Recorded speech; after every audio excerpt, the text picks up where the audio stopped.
What's going on, everybody? Welcome to another Hex Foodies. Another week in the Richard Hart ecosystem.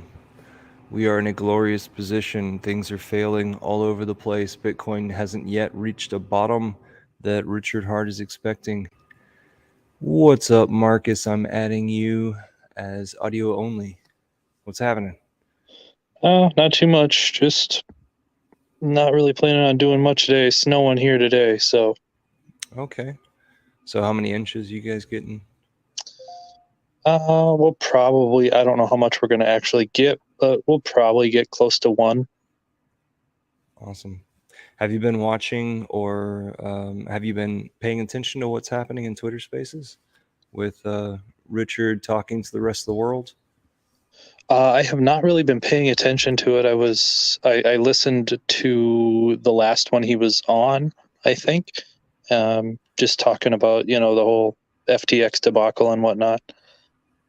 Yeah, he's gained a lot of followers by being very verbal lately. Verbal? Yeah. That's great. It's another good means of communication. Yes, yes, all of these avenues. We have a lot of hexagons over there on Twitter, or I don't know. They're mixed hexagons and other things. A lot of people who are interested in getting rich on crypto are over there in Twitter, and followers count. People get influenced no matter what software that they're using. What Well, what softwares do you use? You don't use Twitter much? I honestly, the only social media I have is Telegram, and I'm not even that active on that. Okay. What were you gonna say?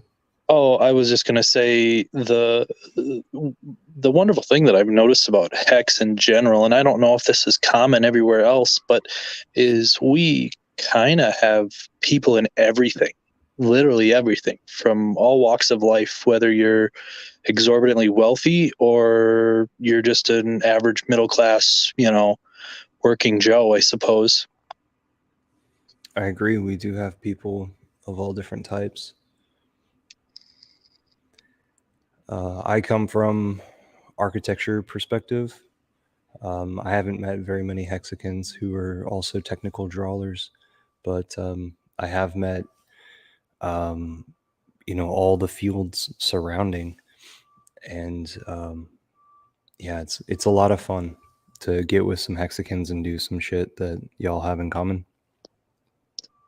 Yeah, I'm not really that how do I put it, technologically advanced, but I do, put forth an effort into using it. It's technology is really critical in everything that we do, pretty much everywhere.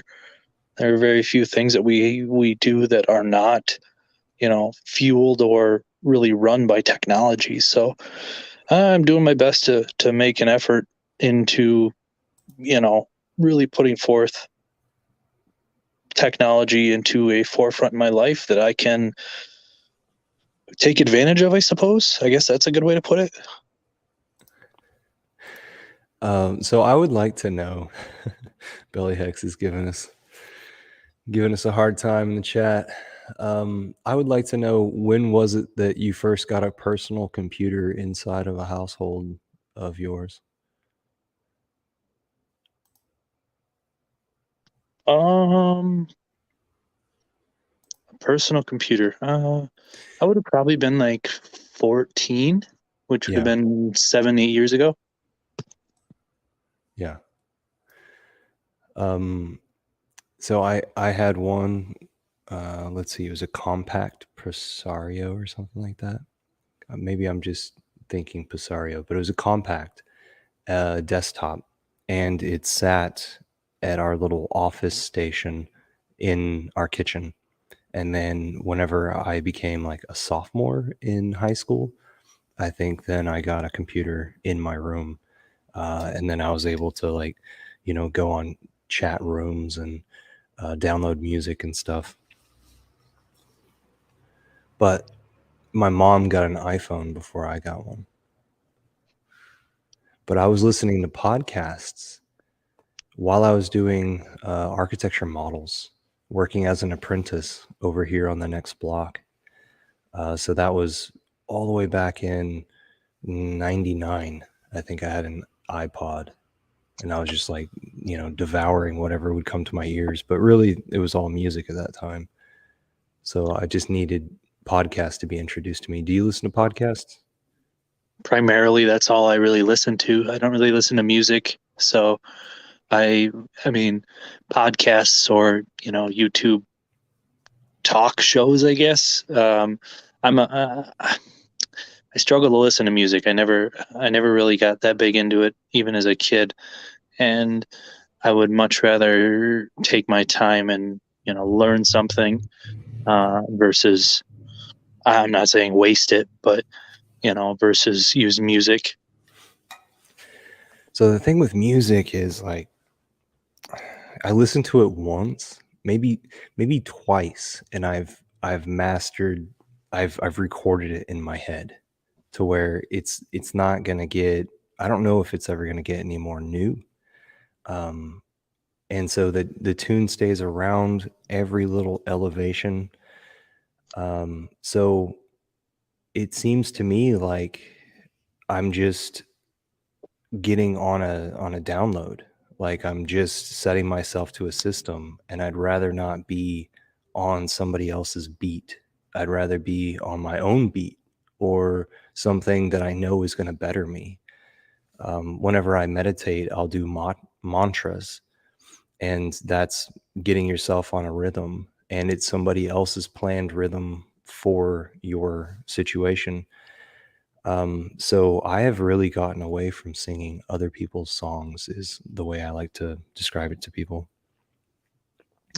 I have listened to a few different people talk about music, and what I've learned is that they all, I mean, forever basically, they all follow a couple specific orders in beats and tunes, which is interesting to me. That even from classical music all the way up into the very newest forms of it.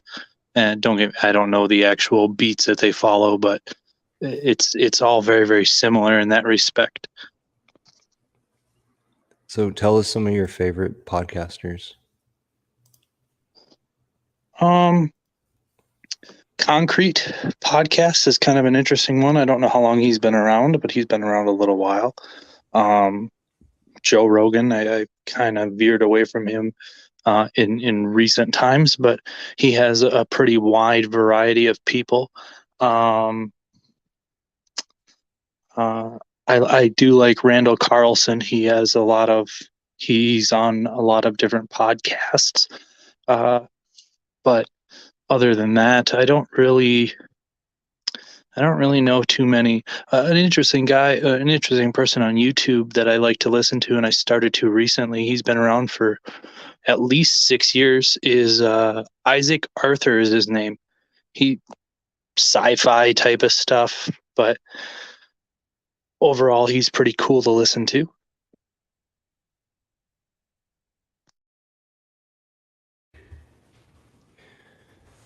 One one podcast that comes to mind was the oh gosh, the something of Rome, the history of Rome, and it was just done so artfully with the words. Um, and then right after that one, because the guy talks about like the supposedly the beginning of recorded time with Rome, and then he goes throughout all the stages of that and how they affected the rest of the world. And then he went on to another project because this guy who's presenting this stuff is just an apprentice in his field. So one task after the next. So he went over to the history of Haiti, and I really liked that. I really liked seeing that perspective of seeing that island nation, and seeing how they had to deal with all the different types of people that would come there. and how they eventually found independence. And they did it rather quickly. It's interesting to learn about the histories of different cultures. And I always like to think about the history or the future of history, I suppose. How are people going to view, current times? Are they going to view it like we view, different civilizations now? How is history going to be recorded in the future? We don't build big rocks anymore, so is our history going to be lost, or does it have the potential to be lost? Or will it live on forever? That's going to be an interesting thing to think about. Yeah, if you'll be forgotten. Well, I mean, everybody's forgotten at some point in time, I guess. Very few people live forever, but our ability to share information has gotten to be, I would like to think it doesn't get any better than this, but it likely will. Yeah, that is crazy. Yeah. It likely will, but we just don't know what it's going to look like. Maybe. And then you can go into like space, I guess. I'm a believer of space, so take it as you will. But I think that our evolution is going to involve us leaving the planet.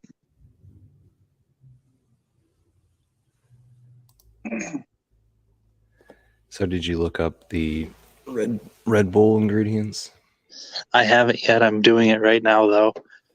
All right. I'm sure that there's going to be things that you probably shouldn't consume. But This is 8.4 fluid ounces.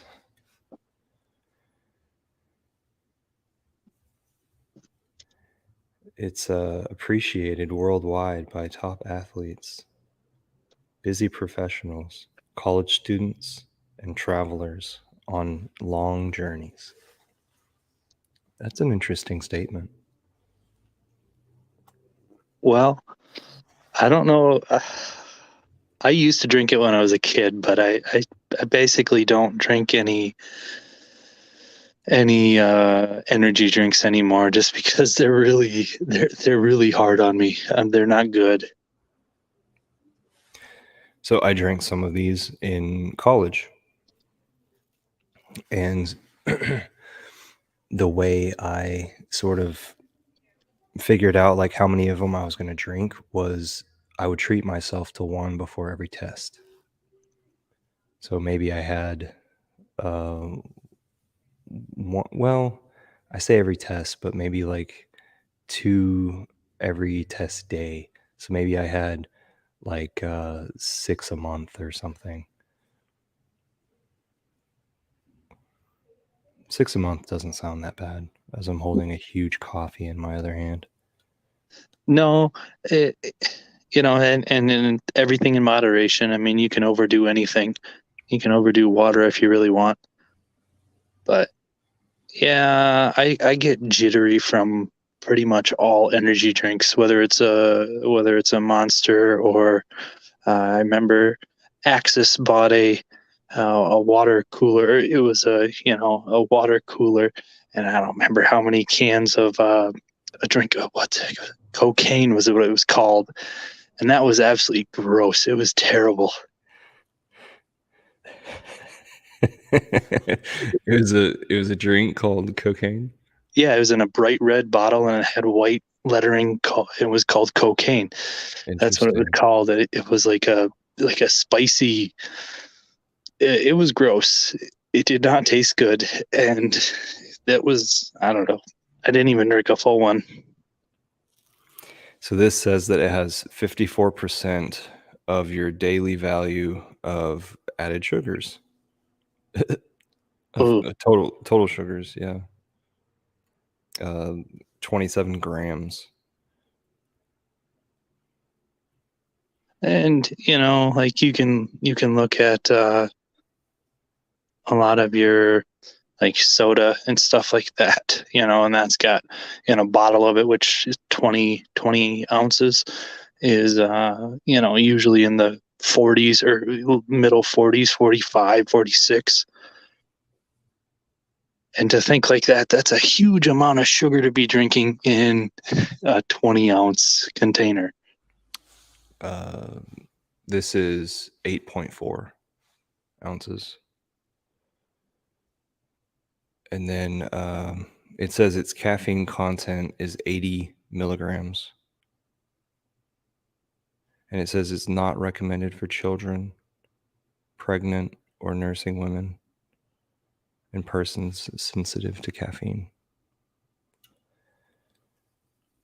And somewhere on here I saw the calories. Oh, calories 110. So that's not that many calories, right? I mean, in 8.4 ounces, I guess it's not too bad, but you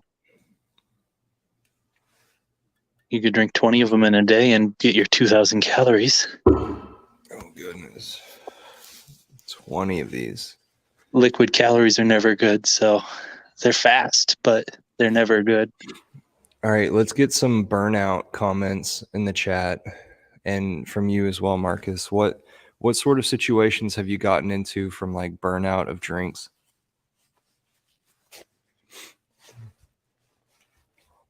Have you ever? I need to go to sleep.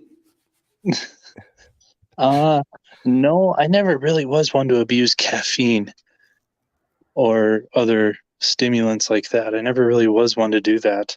But I used to drink, 3-4 monsters in a day, and yeah, I would get kind of jittery, and you get that Three or over. four.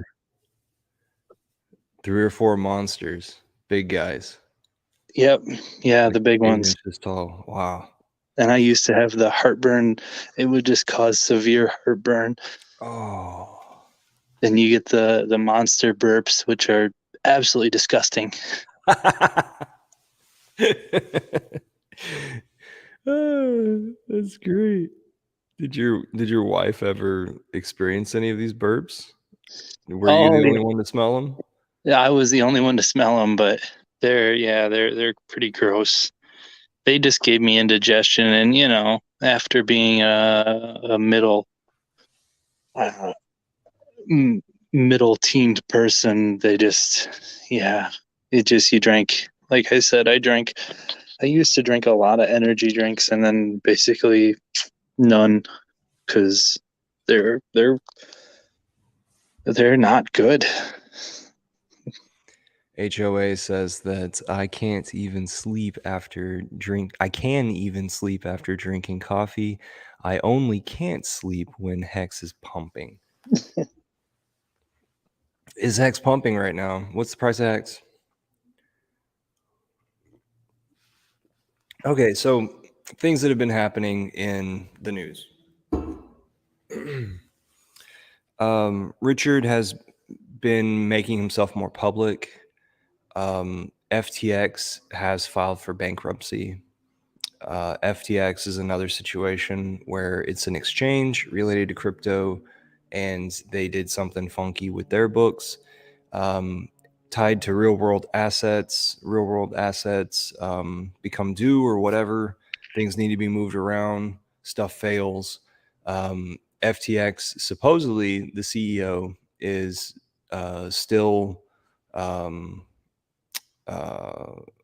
It's identified like where he is. He's not like fleeing supposedly, and he has a lot of explaining to do. And supposedly there's a whole back door with the war that's going on the other side of the world, that our politicians are aiding. So hopefully that gets all figured out, and we crypto bros don't have anything regulatory expected out of us because of FTX's BS. But over there on Twitter Spaces, people are talking live, and you might be interested. Like, if you're a Kim.com follower, he's been over there day after day live. You can talk to him.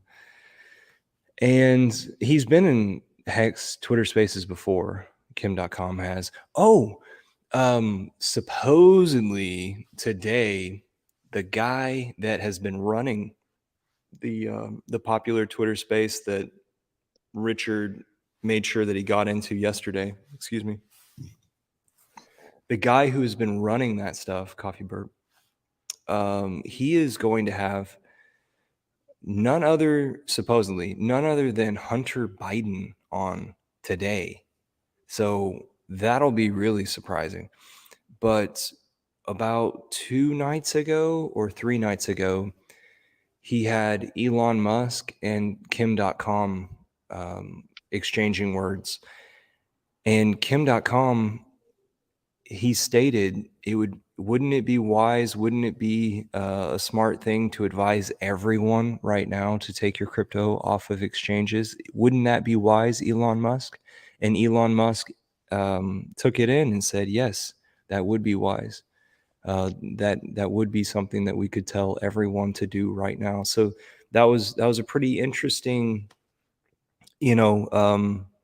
possible wake up call to people. Like, oh wait, I need to do something. I need to move some stuff. I need to be active right now. I need to watch my own crypto, even though I have nothing to do with the FTX. And then, coming over to our best practices in the Hex community, what Richard has taught us. So those are some things that are going on in the community that I'm paying attention to. Also, the subpoenas, where the SEC is starting to send subpoenas to Hexicans who have, in some fashion, probably promoted Hex, talked about Hex, laid out some sort of what looks like a sale of Hex, so that the SEC would like to know who all's involved in marketing Hex. And so right now, that's all that entails is they send you some paperwork that says these are the definitions. What is Hex? What is Heart? Heart refers to Richard Schuler, blah, blah, blah. What is PulseX? Pulse Chain?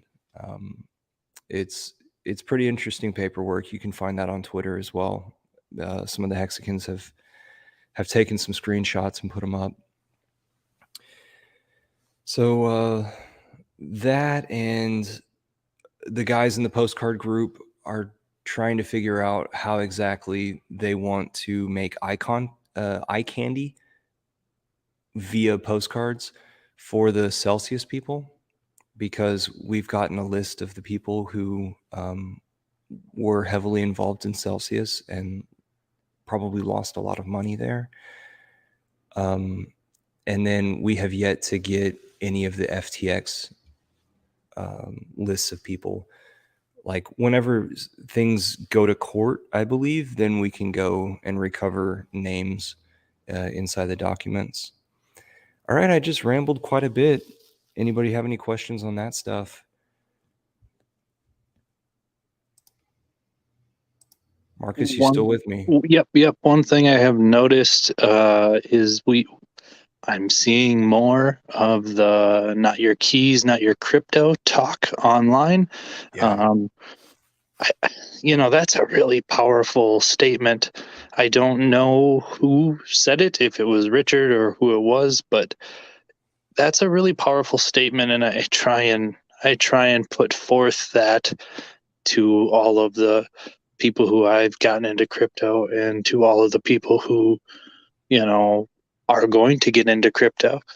That's a really powerful statement that people need to take light of, because new people, especially new people, are into they think that they have security on an exchange, And realistically, there's no security on there. If your crypto is taken from you, that's it. Sorry, come back and try again. But we need to really put forth the effort of that, not your keys, not your crypto. I think that would be a really good thing for everybody to get their crypto off of an exchange and to make sure that they're the ones holding that, because a lot of new people don't understand how it works.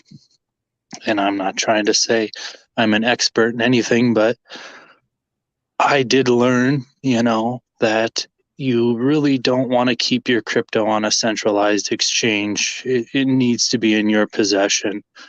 I hope that that's something that's learned by people before they end up losing it, or before they end up, losing control of their crypto. I hope that in the near future we can get to the point where you on ramp it, and then it goes to a sole party of yours. So that way we don't have other things like we have now with the FTX debacle. Sorry for everybody that it happened to, but we really need to use this as a learning experience in general in the crypto space. So, what do you think about those people inside Twitter Spaces telling Richard that he's coming in hard, and even though he's speaking the truth, and even though they're going to go ahead and follow him, like the women who speak up, they're like, I'm going to go ahead and follow you. I'm listening to what you're saying. You seem like a really smart guy, but you're coming in really hard, because a lot of people have lost all of their life savings. A lot of people have expressed suicidal thoughts. What would you say to that sort of thing?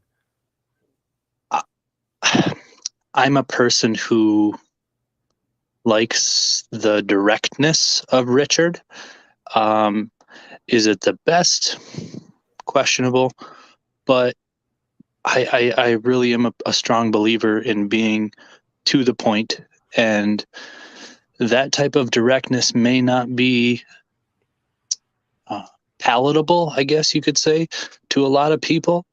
But this age of crypto is going to be very direct, and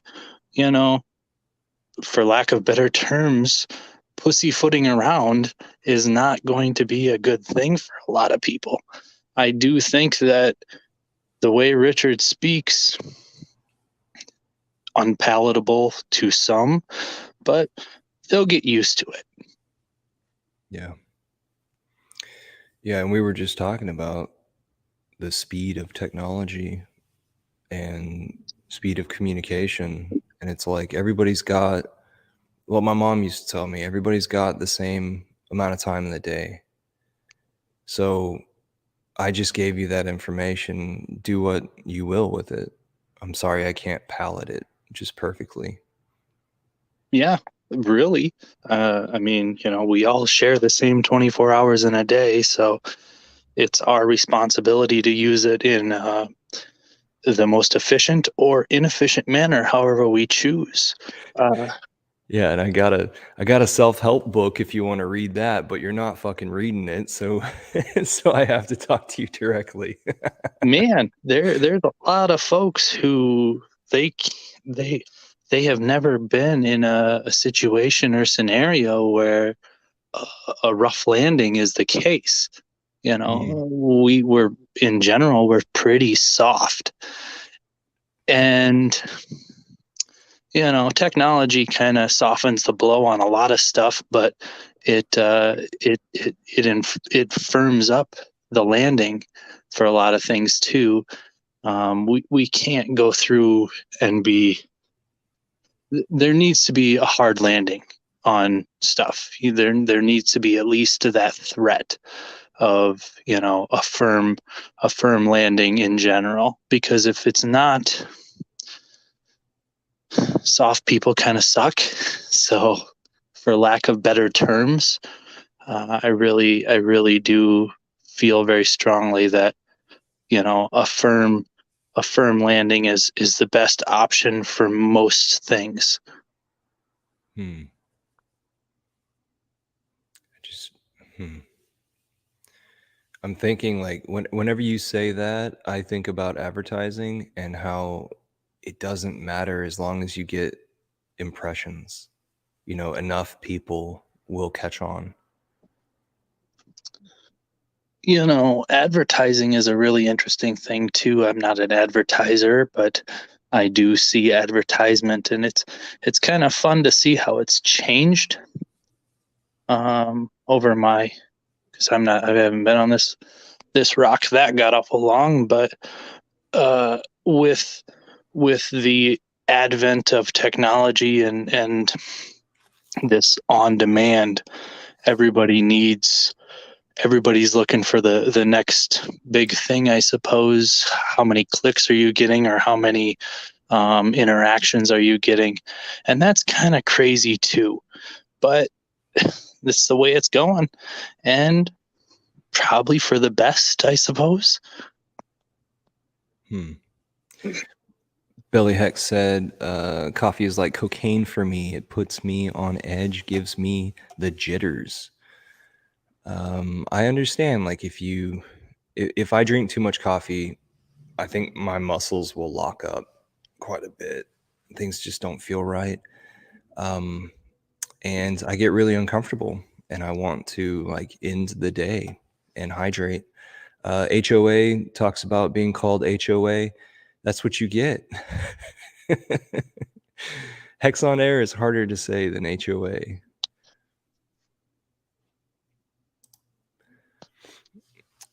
Marcus, what do you have to do whenever you get ready for snow falling up there?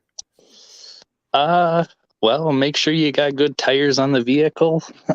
You know, check your batteries, because that's usually a pretty common thing amongst people when it starts to get cold, is, you know, their batteries start dying in their vehicles and whatnot. But do you have a replacement plan for the batteries? I usually don't. I'm kind of one of those people who, you know, I have one of those little jump packs that I have that, you know, if the car doesn't start or whatever, I hurry up and have to try and get out there and get it on there. But usually I try and replace mine every 2 to 3 years. But The town that's closest to you, what's the population?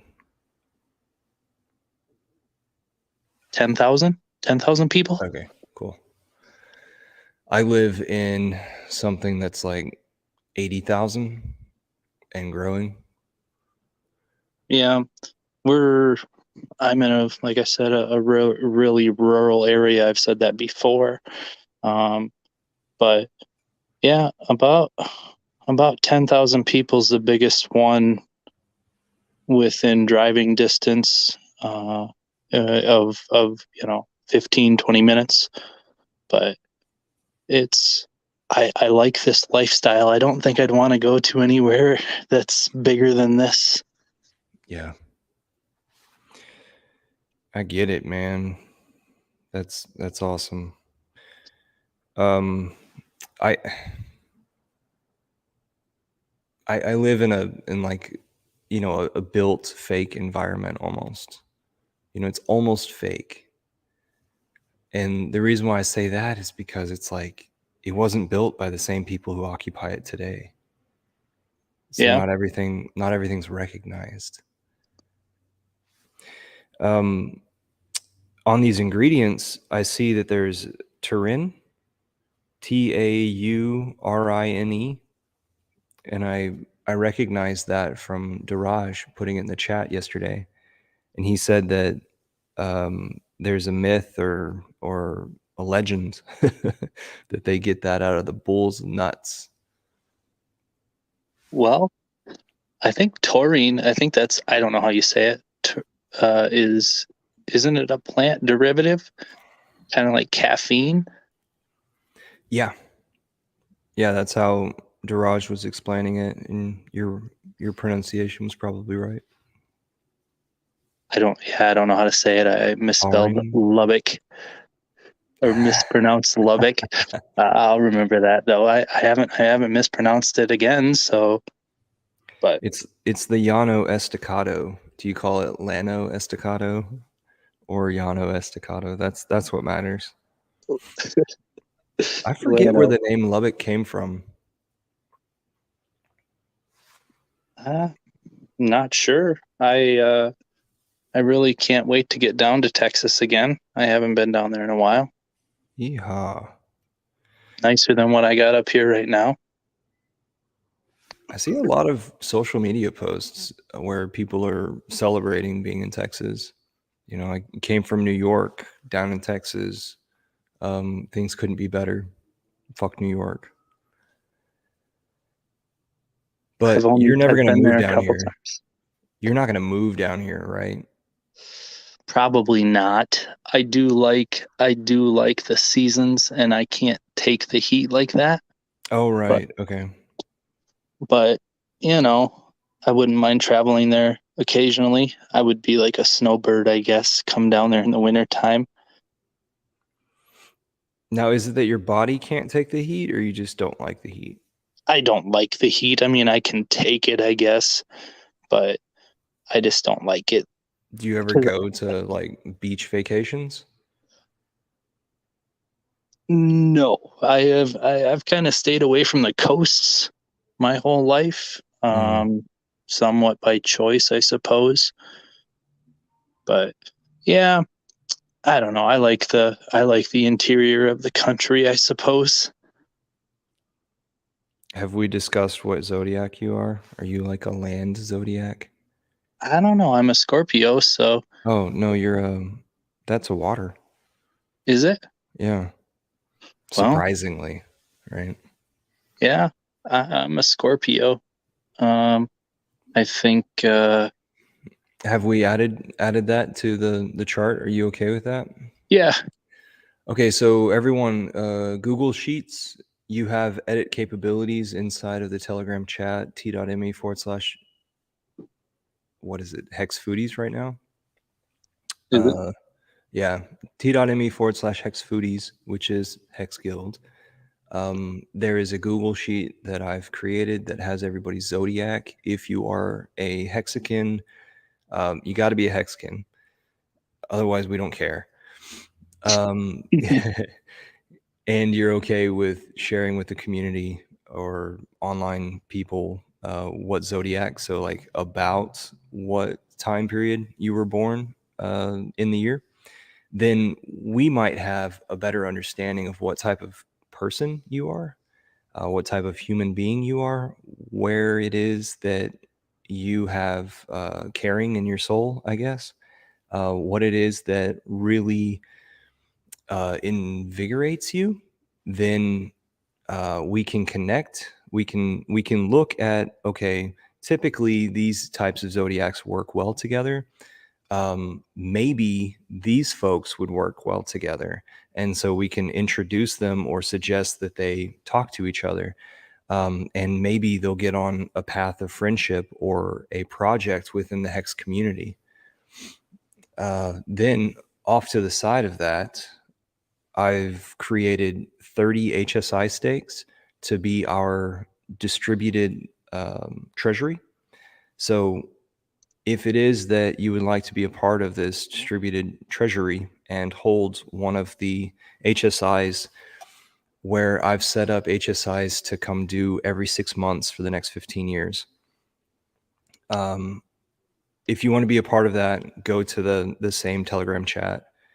If you haven't spoken up yet, please notify me.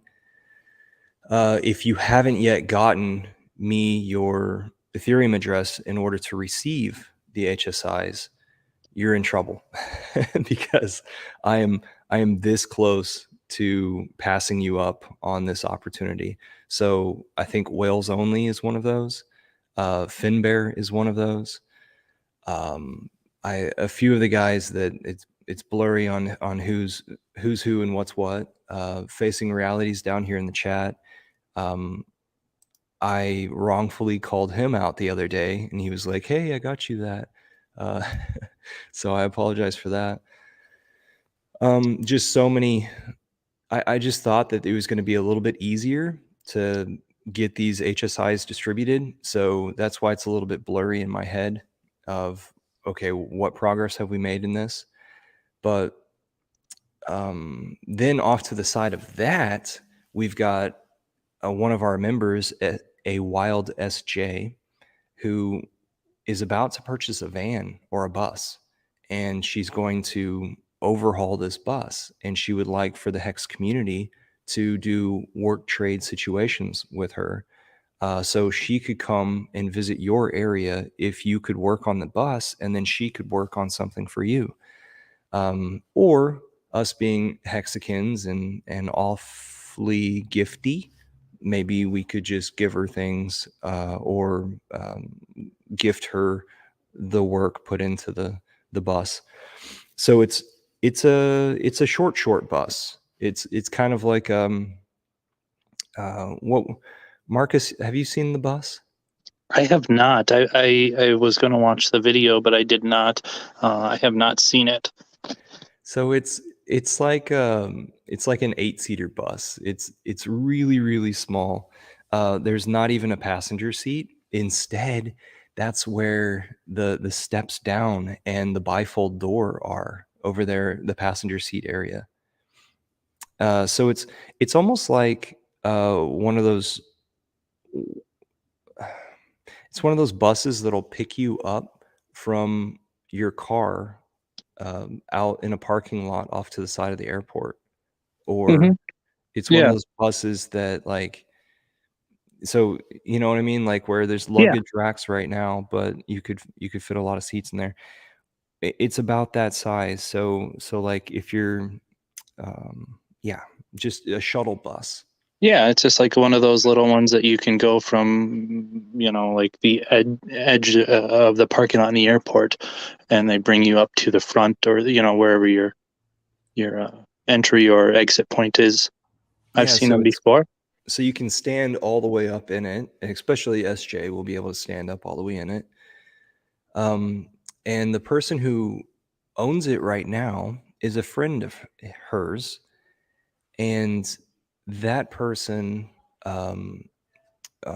used to be using it for massaging.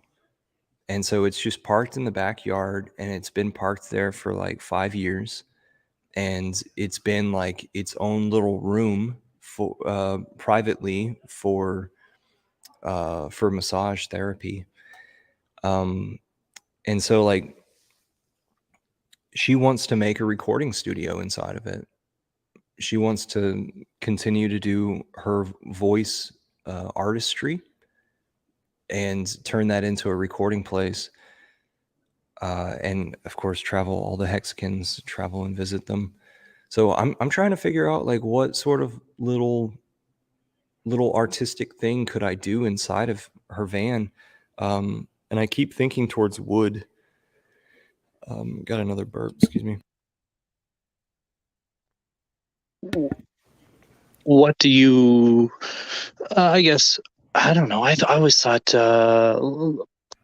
trees and lumber were always a wonderful. I mean, building, I guess, but it brings character to a room or to an area. Right. Some of that stuff is really awesome with what they can do, what can be done, I suppose. And I encourage that. I really like the idea of that sustainability. Everybody in the chat put down a time where like a lot of wood grain was shown to your eyes when you were a child, like maybe your parents' house or some desk that was like your dad's office desk. Um, where was it that wood grain was visible to you throughout your life?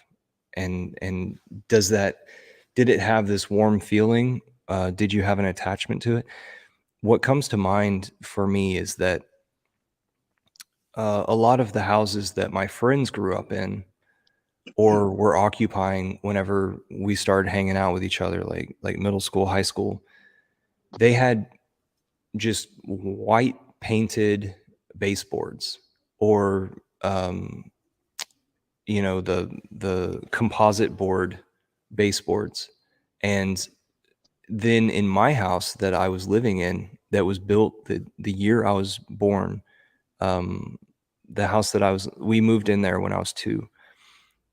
That thing had not vaulted ceiling. Yeah, we had vaulted ceilings. We had fake wood rafters. We had in the living room a tiled situation with, I guess we do have crown molding that's the actual wood grain exposed, and then the baseboards, and then all the trim of all the openings of the doors. The doors were not painted. Like I had wood exposed grain everywhere. It was beautiful, and I took it for granted until I started seeing all these other people's homes where they weren't exposed to it whatsoever unless it was an antique piece. What do you think about That that stuff? that was the house that I moved to when I was an early teen. I guess I would have been right around that time. It was actually built in, I'm pretty sure it was like 1910. It was the governor of Wisconsin's like summer home. That because the area I'm in had a lot of history in regards to like the Civil War and stuff like that. This was a big area of lead. Lead was really, really common throughout like southwest Wisconsin, northwest Illinois. There was a lot of mining history here, and this was like old growth timber, I suppose you could put it to you that way. All the floors in the house I lived in were put in, and they were never removed, and they're still there to this day. But all of the wood grain is very, very fine. You can't find trees like that anymore. That it's really beautiful. I mean, I really, it brings a peace to me to see that type of stuff where you can have the old growth. A lot of the barns that haven't fallen down that we're still taking care of were that when they were built. So it's kind of cool in that respect of the history of my area.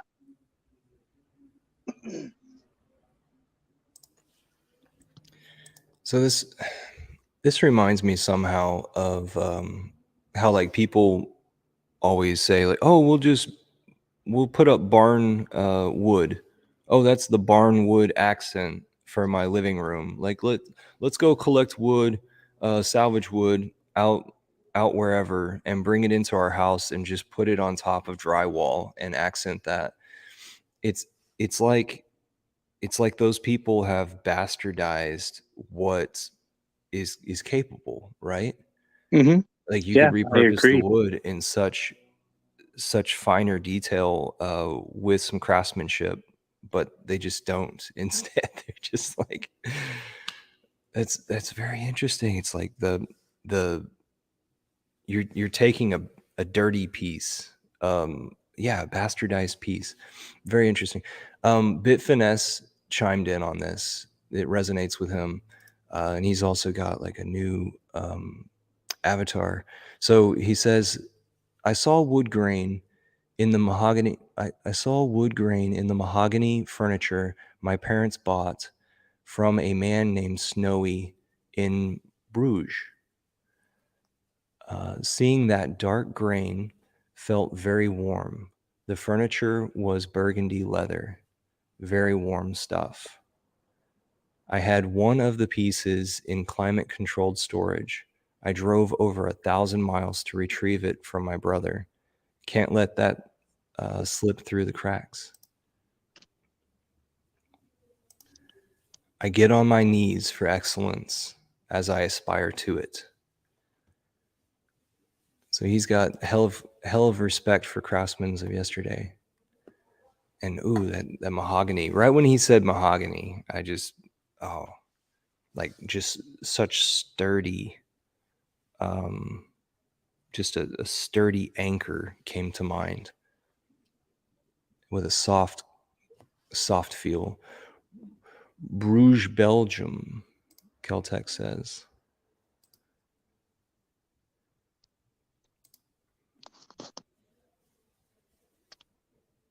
The person in the background, Keltex, that's Marcus, beekeeper in Wisconsin.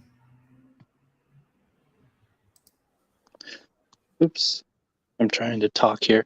Yeah, that is one really cool thing is that some of the older architecture that I used to work construction with my brother, and we got to see some of the, some of those old studs that they had in the walls were, I mean, 80 or 100 years old, and you don't get that anymore. I remember we tore down a house that was not too far from where I'm at now, that it was rough cut. It wasn't like you go to big box and get a 2x4. It wasn't like that. So it's pretty interesting to see that type of stuff that unfortunately isn't done currently, I guess. But hopefully it comes back to that. But tearing off lath and plaster, that was an absolutely terrible job that I don't ever want to bring to anybody. But not done like that anymore. And that the older styles of wood bring, really, it's warm. It's a warm feeling that I wish that the new construction would do, but they don't have. You can't get it. It's impossible. So, meh. It brings to mind how over there in Finland, let's say, they're able to use so much of their insulation with actual building material, wood, while over here we're trying to limit the amount of wood that we're using and fill it full of something else. If we just have more of this material, then we would make more voids for ourselves instead of limiting the material and limiting what we do with it. HOA says, I go back to the oak grain my grandparents had in the chairs. My grandfather always pulled my ear if I sat in the chair he claimed to be his. That's awesome. Well, I do think back to my childhood when my uncle had a mill, and it was always really cool to see, because you see the bark on a tree and it looks rough or stuff like that, but when you open it up, it looks, loss of words, I suppose you could put it, because I always had a lot of respect for that, and I still do. But when you open a tree up, it looks really amazing inside. What you can see past the bark of a tree, because yeah, I really do like the idea of that. And maybe someday I'll have a sawmill, but we'll see. Where is that sawmill now? Well, my uncle, he's still around. He might still have it. He was a pack rat, so he never threw anything away. But I don't think, they're old. They're in their late 60s, so that lumber milling that's tough work. I don't know if he still does. He might still have it. I can see if I can take some pictures of it if he does. Did y'all find like objects inside, like lodged in the trees? Yeah, yeah. That's why he when he first started, he was very indiscriminate about trees that he used, but You hate to find a nail or something like that. We found a fence post in one that the tree just kind of grew around, and we didn't know it was a fence row, but now you don't do that. Or he didn't do that. He stopped doing that anyways, because when you got to go through and replace the blade because you ran into a fence post or wire or whatever, it really affects the ability of it. But I'm gonna call him or go over to his house and see if he still has that. It would be really cool if he did. Well, that fence post, when you found that, did you not know that it was there by whenever it was chopped? Nope. We didn't, because it had actually picked the fence post up out of the ground, and it was about 6 or 8 inches above where we actually had cut it. It was an old oak tree, I think is what it was. I don't remember the exact species, but it had picked the fence post up out of the ground. Do y'all use barbed wire over there, or do Yep. y'all use a different type of wire? Okay. A lot of it is, the older stuff is barbed wire. Just because a lot of electric fence is used now. But they don't have, you used to have barbed wire fencing that would be in pastures, but honestly, a lot of it's electrified now. They don't really use a whole lot of, it's high tensile electric. Does that mean that it's mobile?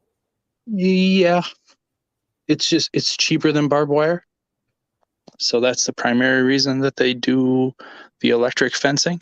And there's less maintenance, I suppose.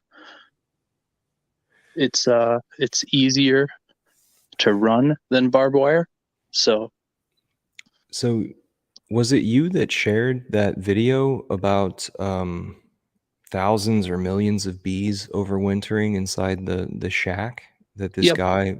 Yeah, so he had like a black light or some red light on the Yeah. inside of the shack, and then the whole shack is humming, and he's got the camera like Blair Witch Project following him into the shack, and the walls are humming, and Yeah. it's because he's within all of his hives. So what was the takeaway from that? Oh, that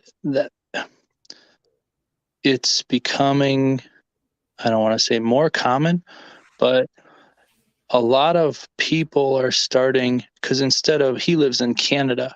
All right. Miami, Manitoba is where he is from. But they don't bring them down south like we do. They don't have the access to the warmth like we do, but they Wait. Manitoba, is that one of the further north provinces in Canada? It borders the United States. Oh, okay. Okay. Yep. So just above you, is west. that Winnipeg? I believe so, yes. You're Okay, asking me cool. for geography, so, but yeah, they I mean, some guys have started storing them inside over winter because it's easier to control the temperatures, because up there it gets cold. I mean, there's a lot of snow, and then you got to go out and try and fish the hives out and stuff like that. But indoors is more and more popular, just because you can control the temperature and you can keep it 20 to 40 degrees, I believe, is what they like to do. But we don't necessarily do that near so much, just because a lot of people will take them down south. Florida, Mississippi, Alabama, Georgia, Texas, which I don't remember. I can pick out his logo, but he was talking about, he lives in Texas, I believe, off of I-35. Or he lives in Georgia, I mean. Or Oklahoma. No, Oklahoma, I-35. I'm confused. Who are we talking about now? I don't recall his name. I can't remember names, but he lives he lives off of I-35. He said in He's Oklahoma. in our chat. Yeah, Turin. Turin. Yeah. Is in Oklahoma, not far from the interstate. Yeah. And he had said that he would work on maybe I could move bees down to his area. Oh, sweet. Yeah. That's really awesome. So back up to Manitoba, like this guy, he put all of his bees in a shack, right? Mhm. Yep. And so like now he has to put his bees all back out in the field. Yep. They move them in when it starts to get cold, and then they move them out when it starts to get warm. Okay. Do they plug the beehives No. so that there is no in and out action? Nope. They just keep it dark. Bees can't see in the dark. That's why they use the red lights. And don't ever be the one who's holding the flashlight, because they move them at night a lot of times because everybody's inside. So you can move them without a whole lot of commotion going on. But they move them inside just to control the climate, so that way, because it's based on the temperature kind of determines how active they are. So you can control the temperature and keep it more steady for them, so it's not 40 below zero, or because if it gets too warm too fast, they can go through their food stores too fast, and then they'll starve out, because it's not going to be warm for very long. But you get a 3-4 day stretch where it can be too warm, and then they have he talks about, the Canadian beekeeper, he talks about adding a cooling unit to his shack so that they don't have stretches where it's too warm and everybody's too active, because the more active they are, the more food they eat. And yeah, they can't they don't want that, because the more active, and they need to put more food on. So I often talk about Paul Wheaton and some stories that he tells, and some experiences that I've had around his place. So what comes to mind with me is Paul talks about one time whenever he visited somebody in the United States, and they had this wall of their guest room that was an exterior wall, and bees. No, he was talking about ladybugs. Ladybugs lived inside of that to a great degree. Is it ladybugs or bees? So let's just go with it being bees. And can you see a cohabitation, bees and human beings? Are there ways that we can profit from bees, proximity wise, not just food wise? I mean, I don't see why not. They could, yeah, they make observation hives, and actually, the place where I get my equipment from has an observation hive that in the summertime they will basically open the door, or it's got a plexiglass or a see-through glass, so that you can pull panels off and you can see like them working and stuff like that. It's kind of cool if you ever get the opportunity to put up a observation hive. But I don't know if there would be able to. I don't see why not. I mean, I'm sure there's some way we can utilize them in general just by the proximity. Awesome, man. So what are you most excited about?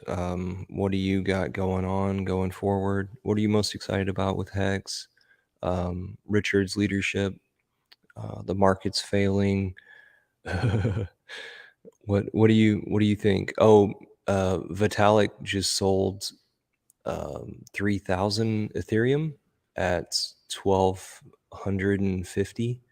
So that's something like 3 point something million, 3.9 million or something.